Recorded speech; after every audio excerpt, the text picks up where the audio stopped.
Hi, so for today's assignment, we're going to be talking about the Heraclian and the Isaurian dynasties. First, we're going to talk about what led to the murder of the last emperor of the Justinian dynasty.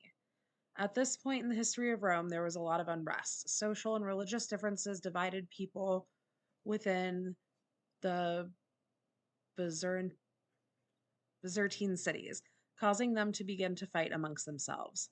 With the social climate what it was, when the government chose to make a pay cut to the army, it created the perfect storm. This led to the murder of the last emperor of the Justinian dynasty, along with the murder of his four sons. After a string of defeats, the new emperor Heraclius reconstructed the military. He came up with a strategy where they would invade the Persian Empire through Armenia instead of simply defending off the invasions. The new route, sailing over the Black Sea, also allowed for them to find other allies.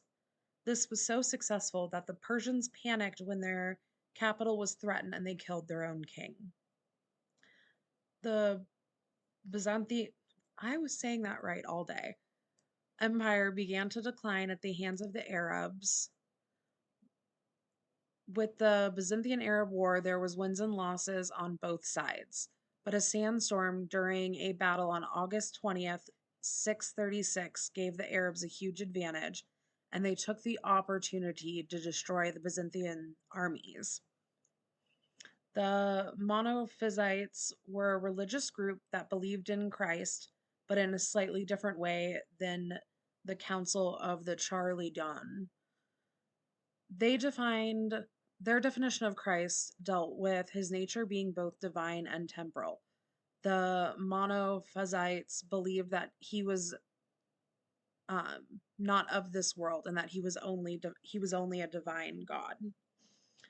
The theme system was a new approach to create more soldiers because of the chaos caused by the Byzantine Arab War. It was called a farmer. Okay, so in the system, a farmer could agree to fight in the army in exchange for land. This is a system that we've seen a lot of times throughout history. However, a big difference between this one and something like the feudal system was the land ownership. With feudalism, the land was given to the farmers, they owned it completely. With the theme system, the land was leased to the farmers, meaning the land was still technically owned by the government. This was a good way for everyone, considering the land that they took from the people that they defeated would be owned by the king, but there would be built in people to care for that land and make it useful and, in the end, pay taxes.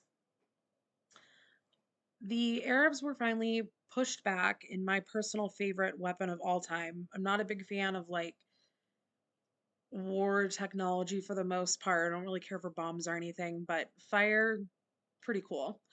So, Greek fire was the precursor to napalm, and it could be shot and it could be used on the water. And obviously, when the Arabs first encountered this, it didn't go over very well.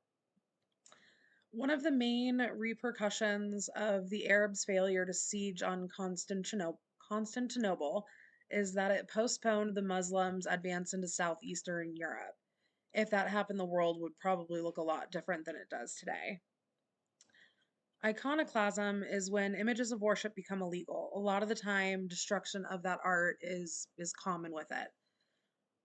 This actually makes me think of a current thing going on in America with us wanting to remove monuments and stuff like that. I understand that those are bad people and we need to rectify, and I don't really agree with having them up, but there's a little bit of that feeling of, in 150 years, are people going to be reading history books going, God, I wish those still existed, like I do with stuff like this. I wish that all of that art wouldn't have been destroyed.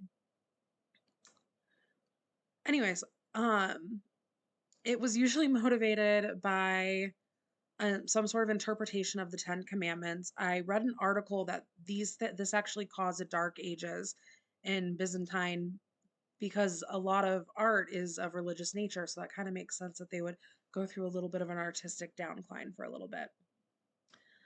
Some believe that the Byzantine Iconoclasm was the result of the influence of the Islamic military successors that they had on the Byzantine Christians.